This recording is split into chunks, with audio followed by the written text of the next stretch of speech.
everybody. Welcome in to the Texans Collective on a Monday evening. It's great to be with all of you. We appreciate you tuning in. Even with the season over, there still is a ton of stuff to get to, including the AFC and NFC title games. We've obviously got a Super Bowl now. It'll be the Seattle Seahawks and painfully the New England Patriots. At least painful for me. We'll see if it was painful for the rest of the panelists here on the Texans Collective. We appreciate everybody tuning in on this Monday night. I'm Sean Pendergast, one half of Payne and Pendergast on Sports Radio 610. Landry Locker, of course, The Locker Room with Landry Locker and SNL. Reggie Atatula in the loop, 10 a.m. to 2 p.m., also on Sports Radio 610. And then Cody Stutes, Houston football with Cody Stutes and SNL. Cody and Landry Stutes and Locker do a great job covering the Texans together on their show. So it's good to be with all of you tonight. Out the chute, remind you to give us a like, give us a subscribe.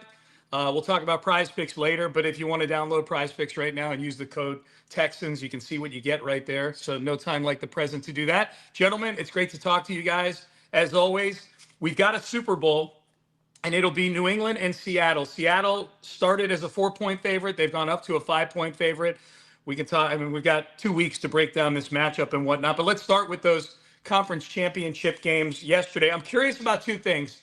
I'm curious about lessons learned, as we say right there in the menu along the side.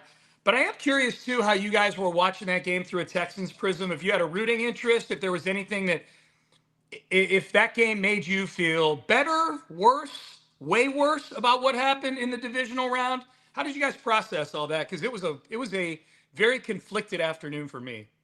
For me, I just looked at it as teams that started their process after you are ahead of you. And that's really kind of how the lesson that I took. You know, they hired Mike McDonald the year after you hired DeMeco Ryans. They brought in Sam Darnold 2 years after you brought in CJ Stroud. So Drake May the year after, Mike Vrabel this year. So I looked at it as, you know, this isn't really like some sort of, feel good, you know, early in the process type of thing. I think the clock's kind of ticking, and and I watched it yesterday. I didn't watch it feeling like, the Texans would 100% win this game or anything like that. But I did watch it with just the understanding and the realization that there are teams ahead of you right now that started their processes later than you. Yeah. I mean, that's very fair as well. It's interesting because there were some takeaways that I had from the NFC Championship game that actually gave me some hope, assuming that they do things right, which of course is always isn't necessarily a given per se. But for me, especially Sam Darnold in particular, remember when he was on on a Monday night saying that he was seeing those things or those types of things? Like, we've seen a quarterback that has some talent, but has found himself mentally, not in the right places. And you saw him, right? That was a quarterback who in that game stayed within himself, but played not just a fine game, but an incredible game. Like, I think that is one of those things where if you have a quarterback within himself, but with the system that is built for him or built to work to his benefit, and that he plays within, can play not just a fine game, but an incredible game. I thought that was encouraging, especially as CJ Stroud becomes one of those dudes who is a meme around the NFL, and there's people wondering if you can win with him. Sam Darnold, not just they didn't win in spite of him. They didn't win with him. They won large parts in that game because of him. And that was him playing within himself. I thought that was one of the most encouraging things. To me, it felt like the gap was just further away than I thought it was. I mean, you watched what those head coaches did with the execution that they're in charge of, and how well it went for a lot of those. And there were some hiccups here and there. I know a lot of us were in the Peyton should have taken the points category. The Texans feel like a pretty close to take the points team, but just the fine tuning, the management from the headset of the head coach to how good the quarterbacks are at that level, how good the quarterbacks are at avoiding mistakes at that level, and then running games and so much more from that. It felt like I thought the Texans were close. I watched those four teams, and I'm not so sure that they were beating three of those teams in that game should they have played it. I feel decent enough about if they'd had a shot against Denver, but I mean, if they had to play the Rams or the Seahawks yesterday, they weren't beating either of those teams. Like they were pretty far away from where they were, and it really centered around how good the quarterback was, and then how good the head coaches were in some of those situations, having their guys, executing exactly what you needed to from a maximizing game management standpoint. I feel like they were run. I feel like the Texans, and obviously if your quarterback throws 4 interceptions, you're going to be fucked in any game. So let's, if CJ's going to throw 4 interceptions in the first half of every game, then we don't even have this conversation. But a normal CJ Stroud game, even a below average CJ Stroud game, I feel like they're right there in the mix with the Patriots and the Broncos. Like the game is a coin flip with either of those two teams in those conditions, with the first half being clean and the second half being snowy. I felt like the NFC title game, I felt like we were watching two teams that were just operating on a completely different level than any of those AFC teams. And that's why I already put a max bet on the Seattle Seahawks for the Super Bowl. I did this feels like one of those Super Bowls that I don't know if it's going to be 43-8 like it was with the Broncos a few years ago, but man, it sure does feel like the Patriots are going in on some form of fumes offensively. And I know they played 3 really good defenses, but guess what? Seattle is also in that same tier with the Texans and with the Broncos and with the Chargers. I know it's 1, 2, and 5, those 3. I'm guessing the Seahawks are one of the other 3 or 4 that are in that top 5 for total defense. So I think that game is going to be an ass kicking. The Darnold thing is interesting to me when it relates to CJ, because I see a lot of people that are trying to be optimistic about CJ, and I'm trying to be optimistic about CJ. But look, Baker Mayfield got a second life, and look at Sam Darnold's in the Super Bowl now, and they bring up a couple other names. These are all guys that had to go somewhere else to do that. They all had to go somewhere else to do that. And if I just use Darnold as the example, Darnold had to go to the Kyle Shanahan Academy of quarterback play for a year, i.e. backup quarterback in San Francisco. It works for some people. It doesn't work. Work for Darnold, didn't work for Trey Lance so much, but work for Darnold. Then a year with Kevin O'Connell, where people, including the Vikings, still didn't really believe in him. They let him go. And then finally gets with Clint Kubiak. What sort of resources is CJ Stroud getting to try to conduct this Darnold Mayfield-esque? Because Mayfield's had some really good OCs as well in Tampa Bay. That's the common thread, is these guys have all gone to places where you've got good OCs that have gone on to head coaching jobs. They've been part of that whole Kyle Shanahan thing, or McVay. And I know Kaylee is tangentially part of McVay, but there's nothing we've seen from this Texas offense that goes, aha, there's a Sean McVay offense. That's the part where the analogy falls apart for me of like, hey, look, it's the part that doesn't make me feel comfortable that CJ. You can't name Sam Darnold and Baker Mayfield and these other guys and go, oh, and make me feel like, oh, okay, well, CJ's going to be great this year.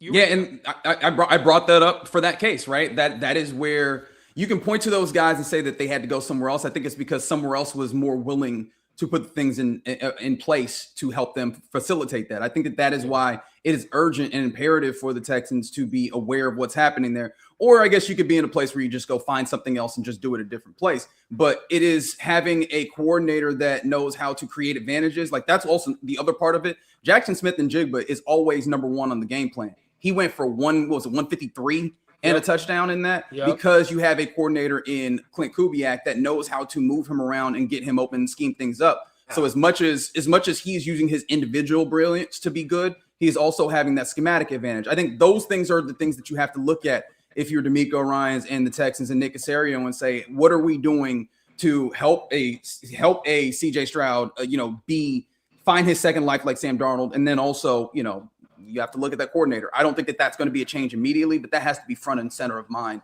when you look at the games that were played, at least as far as I'm concerned. Yeah, it's interesting when you have the quarterback discussion, because, like, on one hand, he doesn't have the surroundings, and what am I supposed to do with that? Like, I cover the Texans. I'm not going to tell you he has the good surroundings if I don't believe he has the good surroundings, but if you think that his layout is not such for these other guys and it's negatively impacting him, then you're kind of fucked. Like, there's not like I don't know how you can ride and die with him and be a CJ fan no matter what and follow him wherever, like, if that makes you feel better, but it's kind of an organizational thing. And I also look at what Seattle did last year, and they proactively made a change when they probably could have talked themselves into 10 wins being good enough. Like, they were the only team in the NFL last year that won 10 games and didn't make the playoffs. And they were kind of getting made fun of for going from Geno Smith to Sam Darnold. Let's be completely honest. Even the year that Sam Darnold had. I'm not excluding myself from that, but going from Geno Smith to Sam Darnold, they were kind of getting a little bit ridiculed and stuff. And their proactive actions paid off, and they've taken their game to a completely different level. And the Texans, they made their change, and we're kind of in the same spot when it comes to the offense. So that's another thing, is just the proactive payoff that they had. Well, the between the ears of the quarterback, I think, matters a lot too. Sam Darnold feels like a very kind of, he just feels like a very level guy. Like there's not really a lot of excitement to him. It doesn't feel like there's a lot of down to him. He just feels very level-headed. Using the Baker Mayfield example, Baker takes any slight and turns it into the utmost level of motivation that he can. Like very different career paths, he and CJ Stroud, even from a college standpoint. But Mayfield, all these years later, is still whining and moaning about how he left Cleveland and the perception of him in Cleveland. He's using it to like. I don't know that CJ using it that way. It's like there's a between the ears element of like hoping CJ can do some of these things. Like if he came out next year and he had a Darnold-esque season, which is 30-something touchdowns and 4,000 passing yards, like okay, awesome, headed down the right direction. But surroundings, supporting him, coaching. Does he got it between the ears? I mean, I would think that it leans more no than yes to turn into the next Sam Darnold, the next Mayfield, the next guy that pulls himself up from his bootstraps. Yeah. Well, in this thing, you guys brought up the Sam Darnold ghost thing before. That was 2019 that he said he was seeing ghosts, and the caption on Get Up or First Take, whichever show was on, and it was one of them on TV in the studio this morning. The caption teasing the highlights for the NFC title game in the next segment was "Ghosts Busted?" ? That's how long shit like that follows you around. If you don't do anything to eradicate it, that's got to be harrowing for CJ Stroud. If he's at all aware of what's going on social media with him right now, he's getting clowned harder than Sam Darnold ever did. Ever did. I mean, there Jarrett Stidham with a CJ Stroud head on him yesterday on social media. The Barstool guys putting up the winter storm going across the country and handwriting CJ Stroud across it. It's been relentless. And to your point, Cody, the between the ears thing, like I just think I feel stronger and stronger. This thing's gonna go one of two ways, man. Like he's either gonna be Rocky Balboa going back to the old neighborhood or up into the mountains in Russia to come back a new man, or he's going to be ruined by this. Like I don't middle ground is like what he's been if middle ground is what he's been the last 2 seasons, I think it's going to be either noticeably better or noticeably worse this coming season. And I think it might be somewhere between Geno Smith and Sam Darnold is what the realistic expectations are for CJ Stroud. I'm not saying that to be trite. I'm not saying that to be a jerk, but if you actually put, and I actually did the graphics, so I'm going to do it today. Spoiler alert. It was, the QBA or QBB with the stats, but if you look at 2024 Geno Smith and 2024 CJ Stroud, it's pretty similar. And if you look at Sam Darnold the last 2 years to CJ Stroud the last 2 years, it's pretty far off. Yeah. And I almost don't know if this is a bad thing, because if contract time comes around and CJ Stroud's like a $35, $40 million quarterback like Mayfield and Darnold are, I don't think it's the worst thing. I do wonder, though, about the mental side of things with what Cody's saying, because something happened 2 seasons ago to where just like that, there was a different vibe. And I don't know what it was. Like, we can kind of go back to when it was, but when he wasn't having fun and all that. And I think getting to step away for three weeks this week actually paid off, and he kind of seemed a little bit recharged, because it kind of felt like we were creeping back towards that vibe. So I'm worried about that.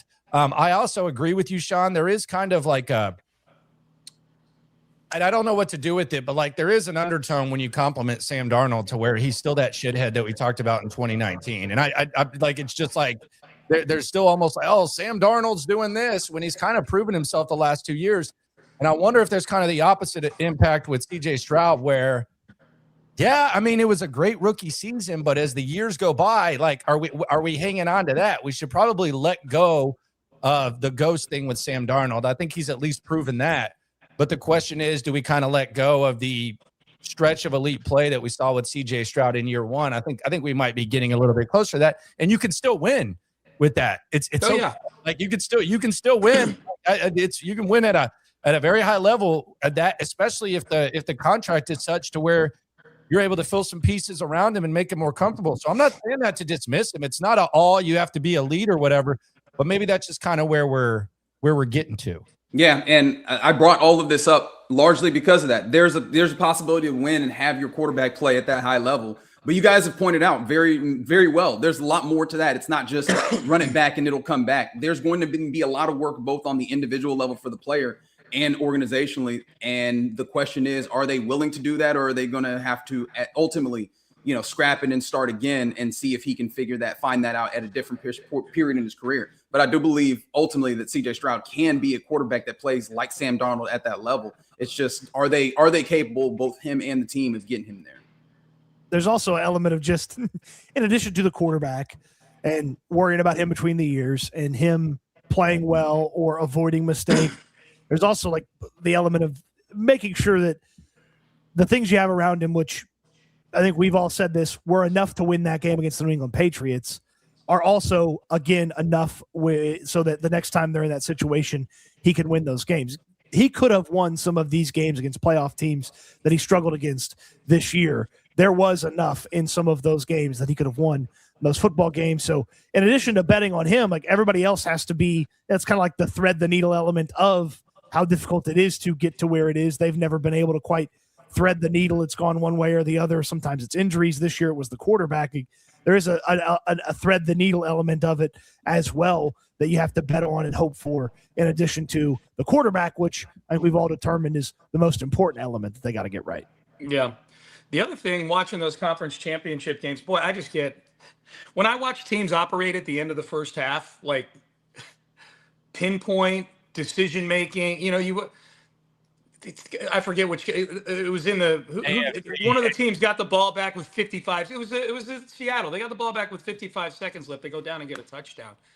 You know what I mean? Like they retake the lead in a high scoring game. Like that's really frustrating. JJ Watt had a tweet about that. I mean, JJ Watt has commented on that in actual Texan games without really saying DeMeco's not good at this, or the team's not good at this. But he tweeted about it, and I retweeted it. I'm like, yeah. He said he tweeted something along the lines of, "I'm surprised that so many teams are bad at this," more or less. And I'm like, yeah, teams that I watch every week, every snap of, are really bad. That was frustrating to watch because, like, it was in a lot of ways, especially on the NFC side of things, it was just a reminder, like, oh yeah, these are Texans lost 6 games this year. 4 of them were to the 4 teams that played yesterday. There were a lot of little things like that, especially in that NFC game where I'm like, yeah, we're just like that. There's certain things they just don't have buttoned down right now. Yeah, and I think even in the AFC there was some stuff. I don't know what Sean Payton was thinking going for it and not taking the points. But like even at the end of the half, Denver actually did a good job of putting themselves in position to perhaps, and then New England put on a clinic. I know it was like a 63-yard field goal where you probably didn't have much of a chance, but Drake May slides with 1 second left, and the second that he's going down to slide, Mike Vrabel's yelling timeout out his opinion. So, like, I know that we can look at that and say, well, they didn't get any points, but to me, when you actually watch like the operation and the fact that they even gave themselves a chance, it's just kind of those little things in those situations that I think those teams, both of them, do really, really well. Well, the Texans shout process from the rooftops, right? I mean, they shout process from the rooftops. So what you're saying, Land, you're describing the process. Yeah, the results weren't what we wanted, but we got into position to kick a 63-yard field goal. Like that's the thing that's frustrating. Yeah, and I mean, similarly, I was looking at the Seattle game again. 4:20 left, and 2nd and 6, and a situation where you very much think a team runs the football, right? Trying to get the other team to use their timeouts. They come out, play action, they pass. And it's one of those things that I did not expect of a defensive head coach in Mike McDonald rather. And that just kind of caught me off guard. And I asked myself, would DeMeco Ryans and this team do that? There's a lot of places where you talk about process, you talk about MO, and I wonder how much the way that they go about things maximizes their potential to win as opposed to just kind of plays not to lose at times. And that felt different. Now, of course, these teams seem to have different capacities than the Texans for going and getting it. But sometimes it just felt like I saw things from these teams, these 4 teams that were playing, where I went, doesn't feel like that's the way that the Texans would play this, or they had the capability of doing that. And that was deeply frustrating at times. You go to Caserio last week.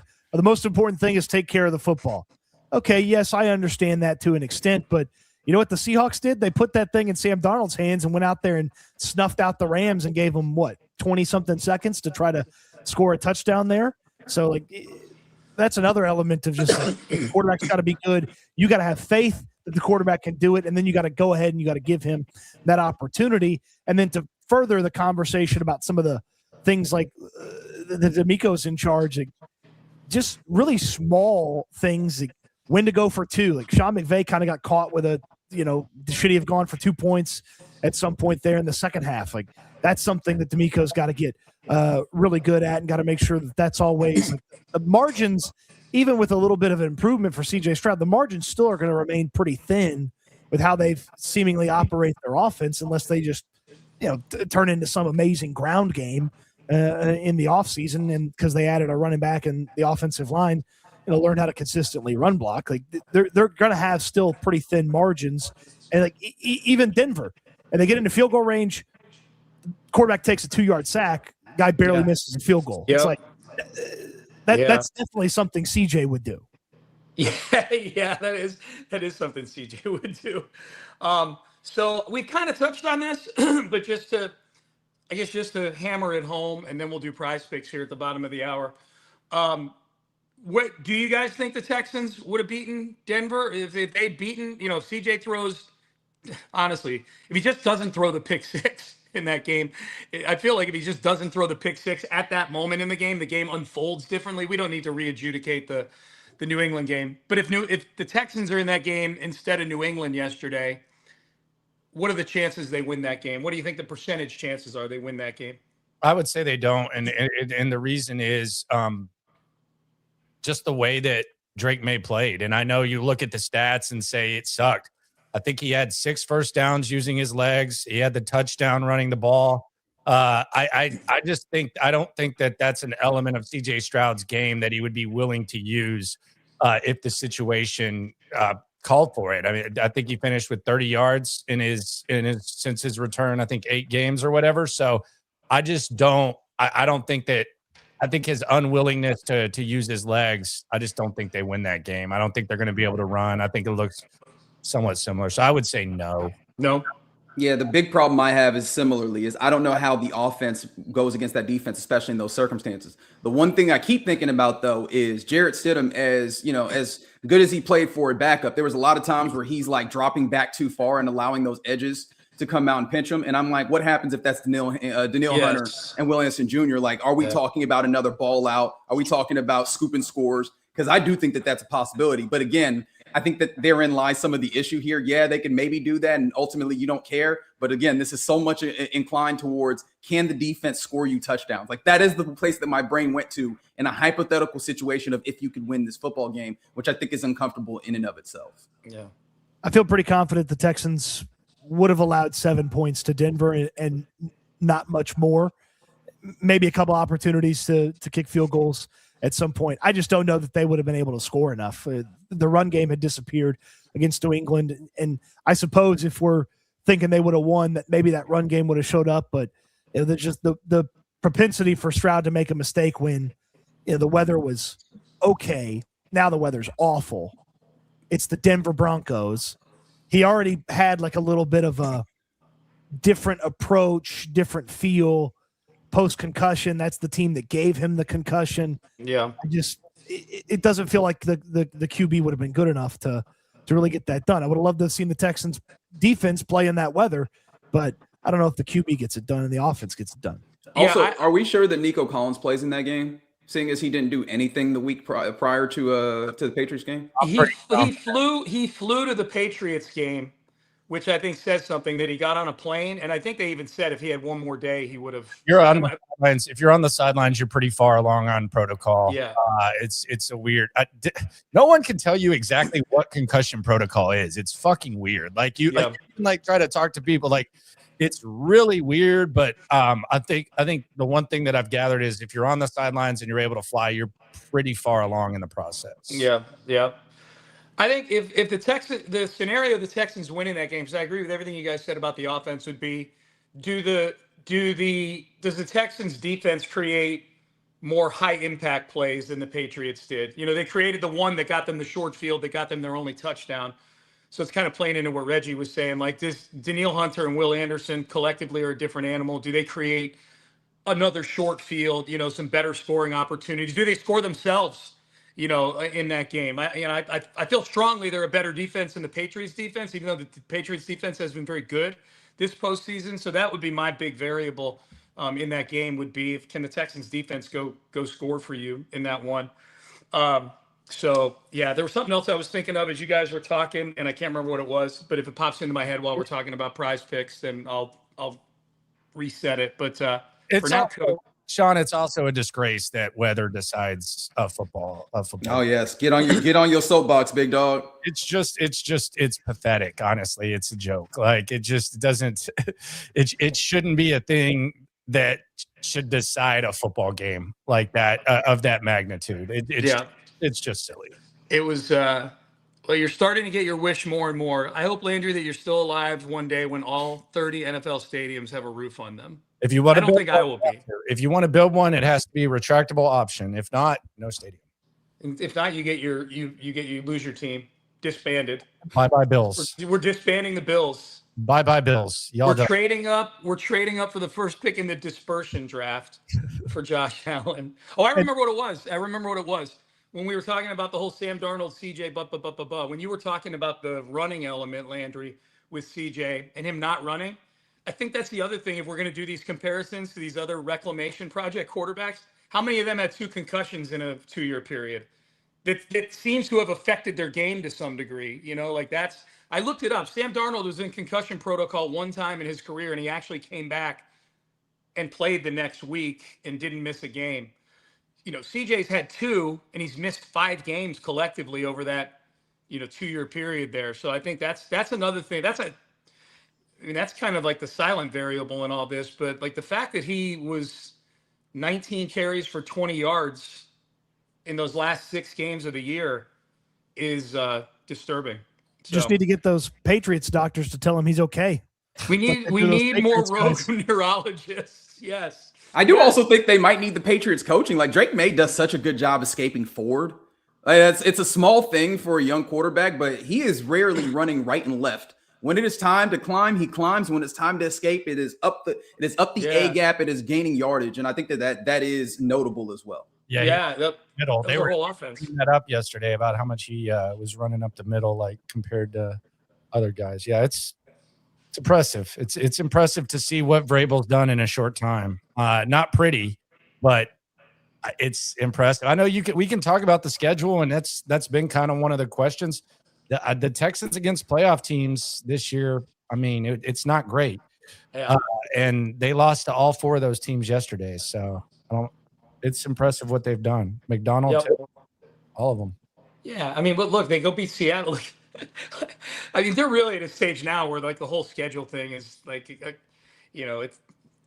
it's more, to me, that topic going into the playoffs is more of a handicapping topic than it was disrespect for what they've done. You go 14-3 in the NFL, you're a good team. I don't give a shit who you're playing.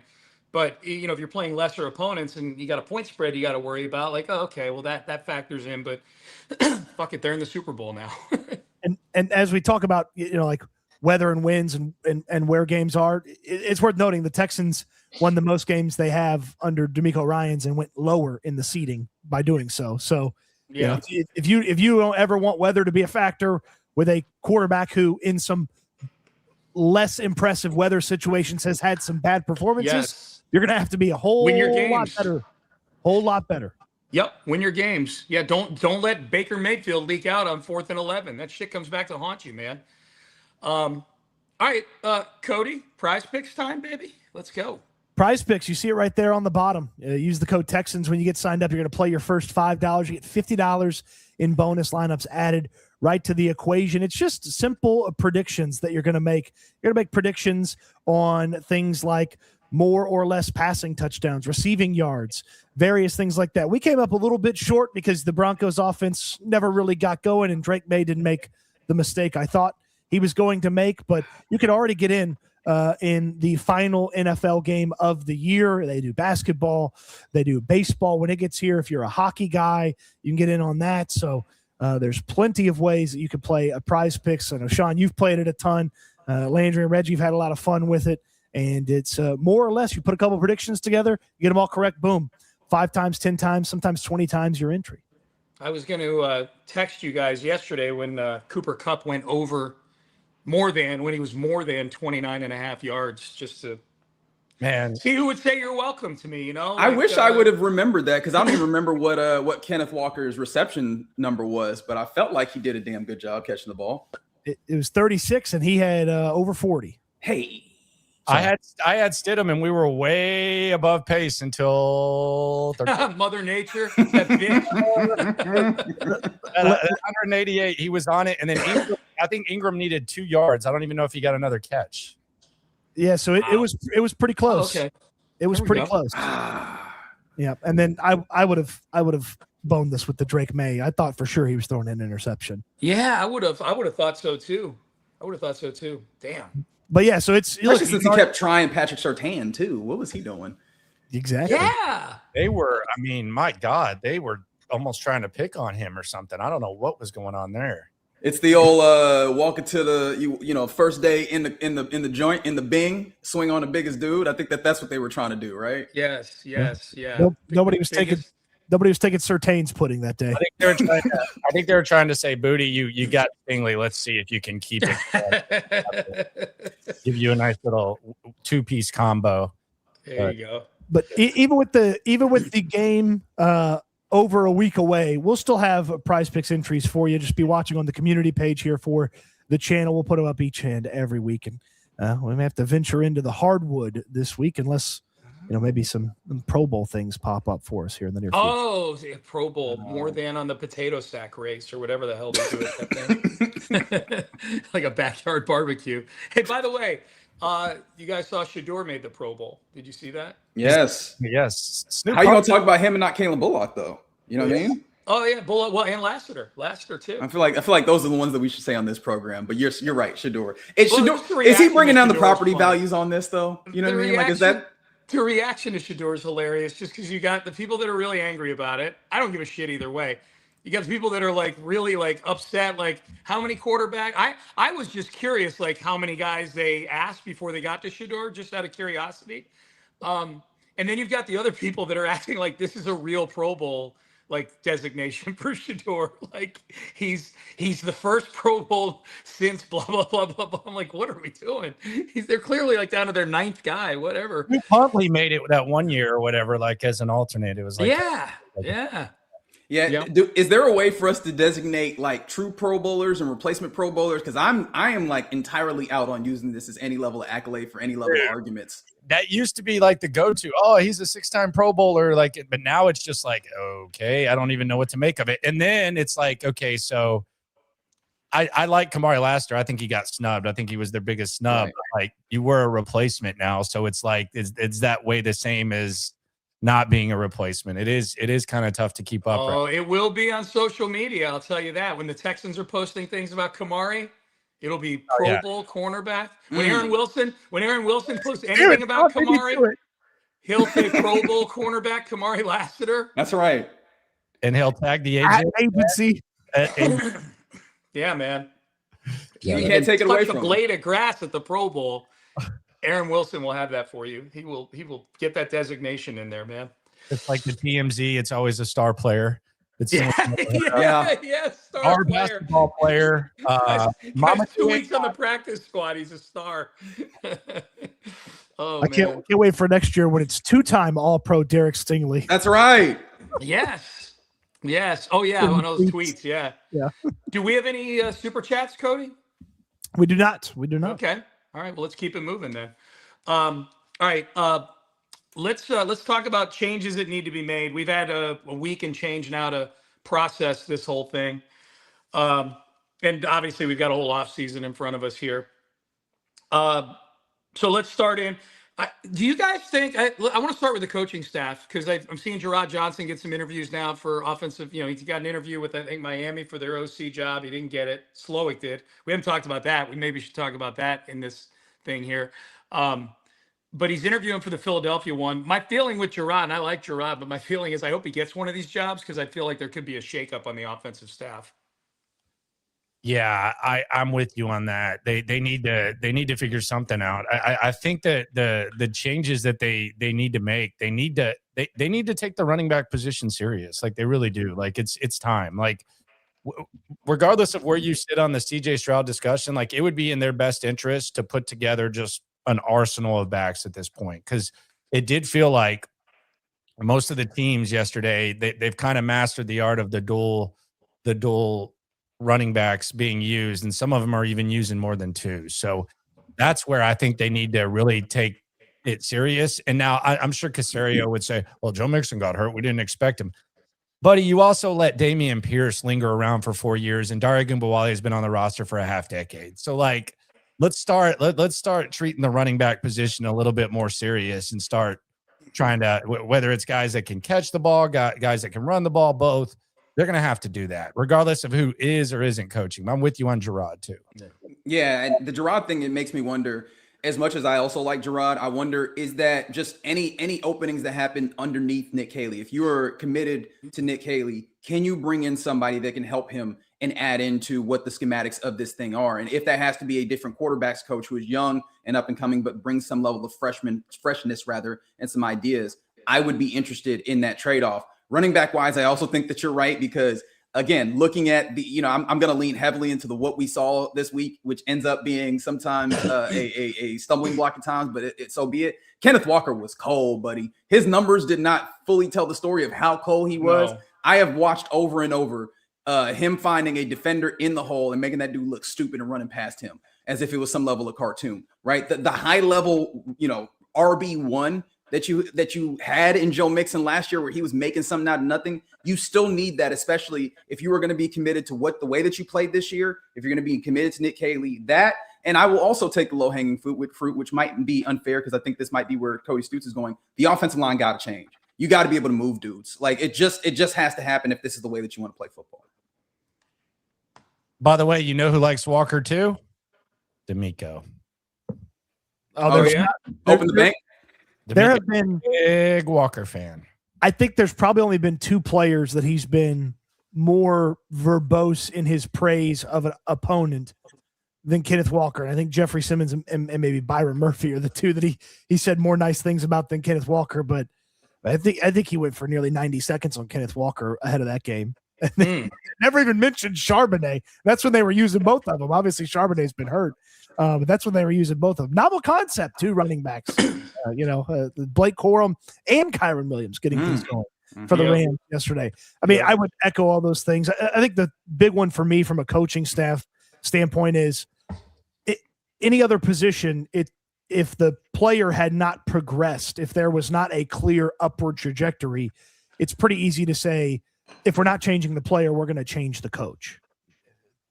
They did both with the offensive line last year. They changed the offensive line coach and they changed out a bunch of the players, but it seems they're not going to change out CJ Stroud.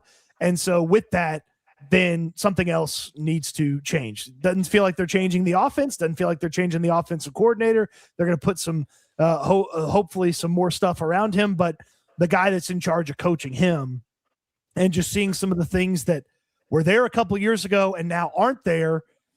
Hey, if it is CJ's fault, well, then he got the guy fired. If it is that guy's fault, then you need to try something else.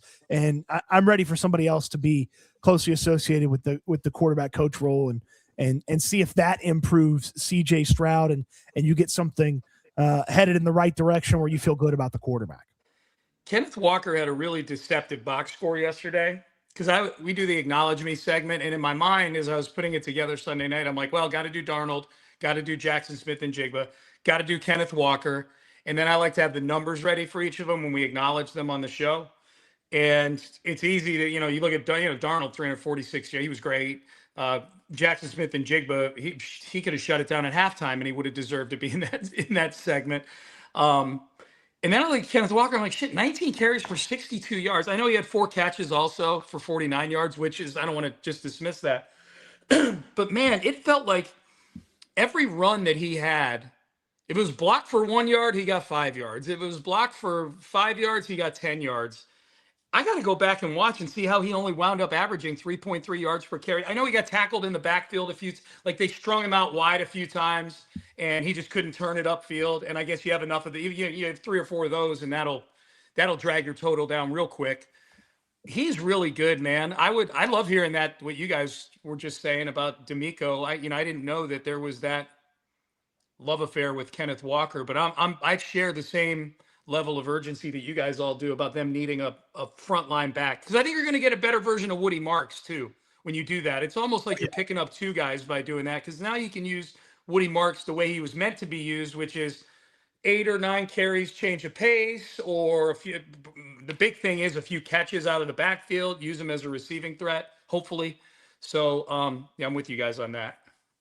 Yeah, I think that's something that they're gonna really address is running back. I think multiple guys could be added to the roster with Woody Marks, and then I think D'Amico's going to get his DT this year. I think he's finally going to get his DT. And I know that people don't look at this and say, well, the defense needs this, but I think he's, again, it goes back to what Cody said. If you want to hear D'Amico Ryans give an in-depth scouting report and you can tell he's not just studying them, ask him about any DT that's come out the last 3 years. It's like clearly he's been interested in these guys in some way, shape, or form. And I don't know if Rankins is back or not, but I could see them getting a DT. And quite frankly, maybe you just make the superpower more super. Like if we get in the draft in the 35th, let's say that they're at pick 35 or whatever Washington's is, and let's say they've already addressed something on offense. A lot of times in that range, the best linebacker can be available, the best safety can be available, there can be a good DT. Like if they're in that range and they want to do that, then just make the superpower even more super. That's where they got Petrie and Lassiter.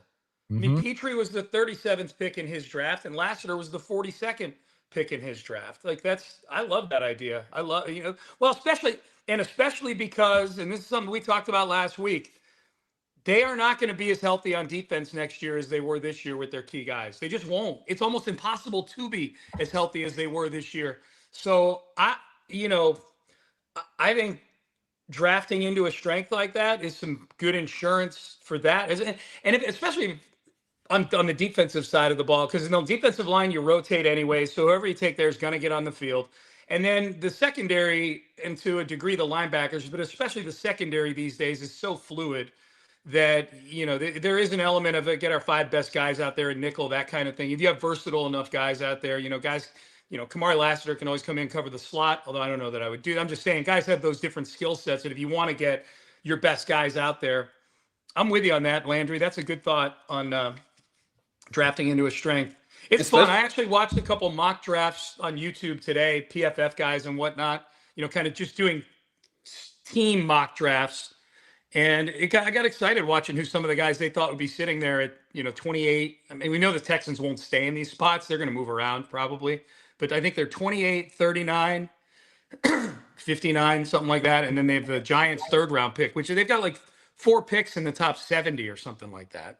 Yeah, and especially with that, you look at, again, going back to Champions Sunday, there's a lot of defensive tackles that are really good. If you looked at where one of the weaknesses that you could say on the defense was sometimes stopping the run, how impenetrable does this team feel if they have a big body in the middle? Like I could see them using between 4 top 100 or whatever it is picks, and then maybe the opportunity to get one good swing in free agency. I'm gonna be honest. I'd be cool if they just go full trenches, get you a nice defensive tackle, get you 2-3 offensive linemen, and then go and just be a big body team. Like if you want to embody this physicality, go ahead and spend it where the physicality is needed. The game is won and lost in the trenches, and if you do that, like I could be okay with the team that results from investment on the trenches. I'd love to. I mean, I understand they've got a lot of draft capital and 4 in the top 70, and I think it's ultimately going to be 6 in the top 140 or so. Yeah. Which is a pretty good range to add some players, and they've had a lot of success certainly recently in round 2 and round 3. I like some proven talent in a couple of these spots. Like yes, I want more offensive linemen. I'm always going. How about a name that like has had some really good years the past couple of years? Like, Right. how about not a reclamation project? Like, let's go shop at the top for maybe one of these offensive linemen, and then fill in with some of the other stuff that you have that you can go about that, and not just bet on.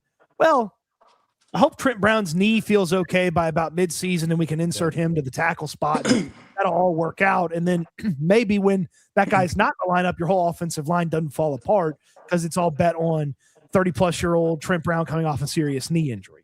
That was the luckiest thing that happened to him this year was Trent Brown, because there is no way that they thought that he was going to be able to play as many games as he did and look as good as he did playing them. And that dude left everything out there. Like he left all 400 plus pounds or whatever, like every ounce left out there. I don't know how I didn't even expect him to recover from that injury, honestly, at this point in his age. But you look at what they gave Trent Brown a deal up to $3 million. And we were talking about in OTAs, it was like, well, maybe he's a mentor, he's really active and with pitcher and Ursary. He's a mentor. They gave Laken Tomlinson up to $5 million. So they thought more of Laken Tomlinson than Trent Brown. I don't think you can depend on that next year with Trent Brown. Maybe you bring him back on another 1-year deal, but that was a very lucky thing that happened with them with Trent Brown. Yeah, no doubt. Well, let's transition then. We've still got a few minutes left. That's an easy segue into who has to come back for the Texans. We know that they've got, like every team, they've got, 20, 25 guys who are going to be free agents. Some of them are much lower level guys. There's a few that the big thing for me when I look at their list of free agents is there's nobody on here who I feel like is going to be a high market guy out there where there's just going to be a major bidding war for. And that's not to say that there aren't guys on this list of free agents that I really, really want to have back. There are, but like anything, it's always, what's the price to bring this guy back? So for you guys, if you had to prioritize, do you guys have a priority in terms of some of the guys who are going to potentially hit the market that you want to make sure that they come back? And if so, at what price do you want them back? I'm churn the roster. Honestly, I don't want any of these guys. Like I don't look at any of these free agents and say, I got to get them. Churn the roster, kick the tires. Don't overpay Ed Ingram. Find the next Ed Ingram. If you want to kick the tires on someone, Trent Brown, great. If you can find another swing tackle, if you can bring him back on a 1-year deal, cool. Dargan Bouale, thank you very much for your service, dude. Like there's not really anyone. Christian Kirk, bye. There's not really anyone that I see that it just has to be back. I want them to. This is a place people want to play. They're guys every once in a while. So just go out there and churn the roster, especially at the bottom. It's not a bring back the band type of squad for me. I think there's one name though that I would say that you need to bring back, and it's Sheldon Rankins. I think that the leadership that he has, but then also I get that, he's getting up there. When does the fall off happen for him or what have you? I think the leadership he has, the multiplier effect that he seems to have on Will Anderson Jr., not to put all Will's progress on Sheldon, but they talk so heavily about it. Plus, as you mentioned, Sean, they like rotating there. If you get better at defensive tackle, I'm cool with Sheldon Rankins as a depth piece that rotates in, that gets a lot of burn. I think that matters, especially for this team, and especially when you look at the back end of what you have there. I don't know how much you have there, but yes, I like Sheldon Rankins to return for those different reasons, leadership, and he can still play to a certain extent. If you can unseat him as a starter, I feel even better in that place, but I think he should be in that room. It's almost annoying how much I tend to agree with Landry in that churn it. And there were so many of these guys that they relied on over the course of the season. Like there are so many teams that are going to have guys like I'm sure the Carolina Panthers, their center's about to be a free agent. I'm sure they're like, please bring him back. Like we'd love to have him back. Like the Ravens have Tyler Linderbaum headed to free agency. I'm sure the Ravens fans want him.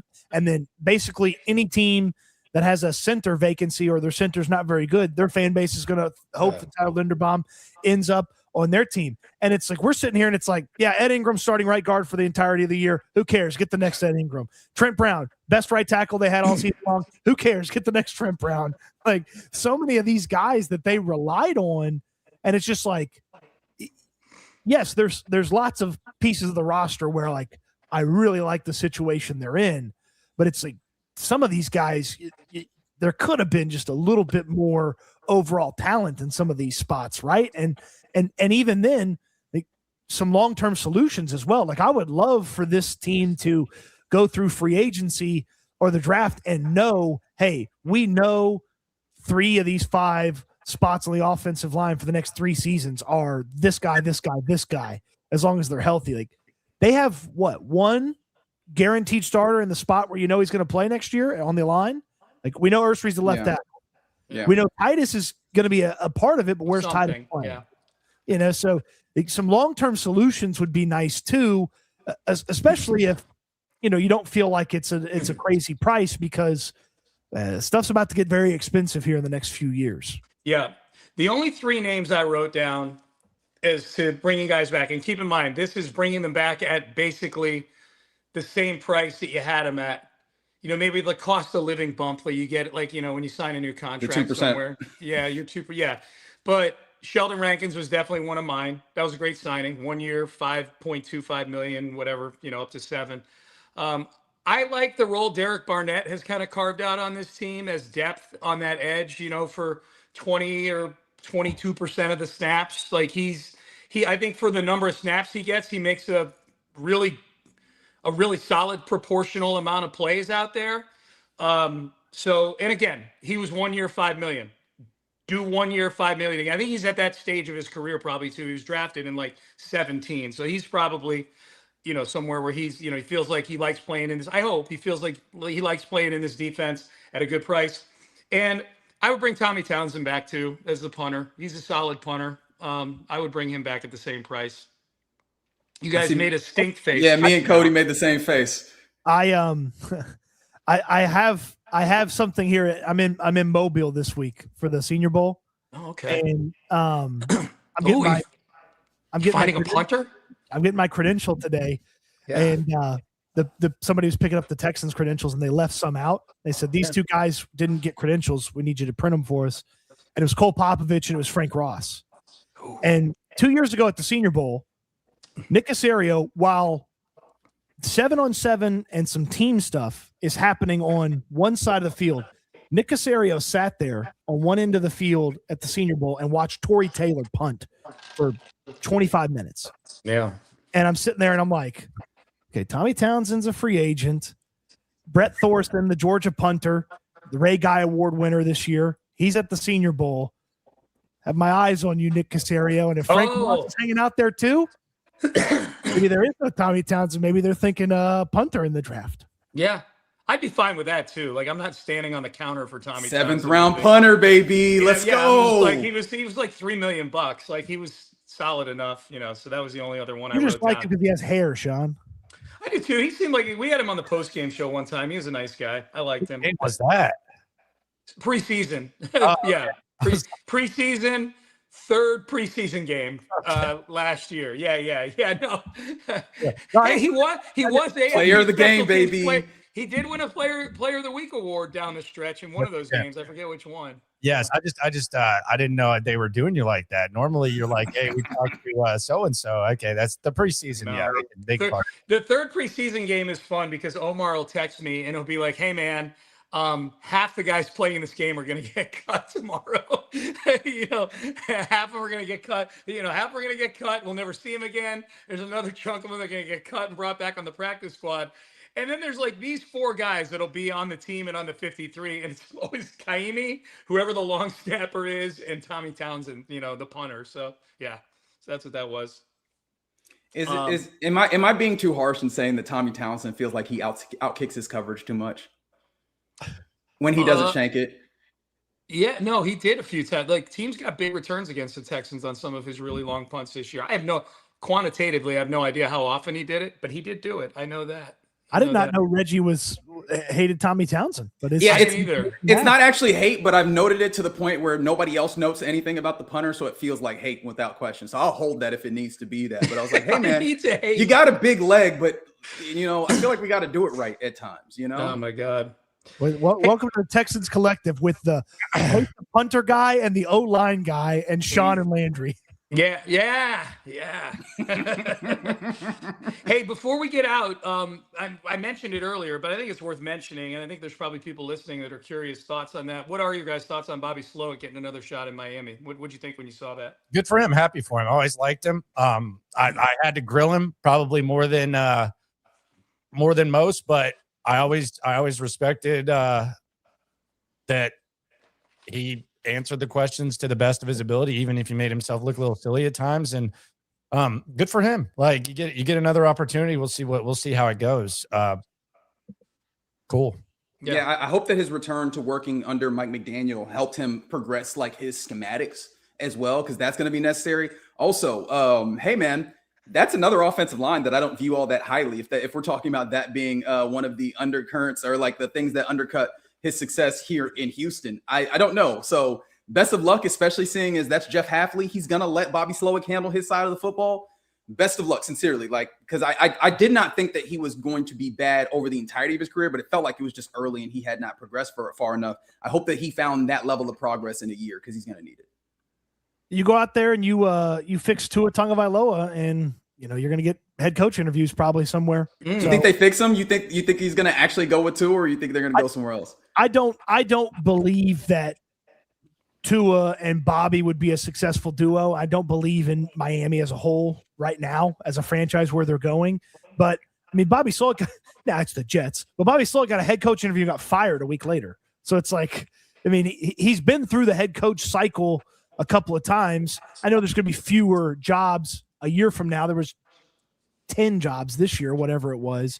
Like, if you're successful in this Miami situation the next couple of years, like, boom, you'll go be a head coach somewhere. And, and if you're not successful, that's probably your last crack, and, get ready to learn quality control. Him and Malik Willis are going to be fine. I think his last nudge over the finish line to get that job was CJ's performance in New England. CJ's being treated like the worst player in football right now. We can all agree on that, right? Like, he is being treated like, and I'm not saying he is, he's being treated like the worst player in football. He can say, I took the worst player in football and it made him rookie of the year 2 years ago. Bobby's resume is just a binder of the memes of CJ. Yeah. It's a picture of CJ with Milton Williams all over him and the ball like shooting up in the air to Marcus Jones. Like, this clown right here. Like, look at this season. He threw his rookie year. He only threw one more interception for the entire season under me than he did in the first half under Kaylee the other week. Hire me. Check out my LinkedIn. I actually do think that there's probably a little bit to that. I don't think it's like I think history does sometimes in your absence, like your value can grow. So I do actually think there is something to that. With the CJ thing, I'm sure we'll have plenty of time to touch on this. Like, it's not going anywhere, but I do wonder how he's handling just being the joke of sports right now. Like, I do wonder how he's handling that, because I think James Harden did a good job dealing with it for a large chunk of his career. But James Harden was way better at what he did than what CJ has proven himself of being. But I do wonder how CJ, I do think there's a little factor in how he's going to handle all this hate, for lack of a better term. I mean, I think that hater report Twitter account is like basically like every 5 minutes there's a CJ Stroud thing. Yeah. I think also James Harden seemed to only care about what he cared. Like, he did not care about other people's opinions of him. Nope. He cared about what he cared about, which was going to the club and throwing bills, which I respect greatly. CJ Stroud seems to care. Yeah. Maybe CJ should take after James and get the jersey retired at a local establishment. Look, a little script. God loves all different types of people. Like, he loves all his children, even if you in a shake joint. You know what I mean? So I think from that element, there's a little of Deshaun and CJ. I think Deshaun liked being liked. I think CJ likes being liked. Yeah, no, not the strip club or the massage stuff. Yeah. Okay. Good. Yeah. All right, fellas. Speaking of the Rockets, there's a Rockets game to go watch. So, so let's go do that. Big thanks to everybody in the chat tonight. Everybody who tuned in as we head into the off season here. We're going to keep cranking out these episodes. Give us a like, give us a subscribe, tell a friend. This is the place to come in the off season for all of the breakdowns for sure. Be sure to download the PrizePicks app. You don't need to have football for it. There's plenty of basketball. Reggie's pointing at it right there. Promo code Texans for the PrizePicks app. And do we need a hoe update here on the? I mean, the hoes are ready for the offseason. So, Yeah. and Okay. you should be able to give them more time, except we about to get into the draft prep. So, we'll see how that goes. Shout out We'll to see the how hoes. it goes. All right, good deal. Landry Locker, the locker room with Landry Locker and SNL, Cody Stutes, Houston football, as well as the other half of SNL, Reggie Atatula, 10 a.m. to 2 p.m. on In the Loop. And of course, I'm Sean Pendergast. 6 a.m. tomorrow morning. Be there, Sports Radio 610, and we'll be ready to continue to break down Texans and the Super Bowl and all kinds of good stuff. You can listen to that on the free Odyssey app as well. So until next Monday, end stream.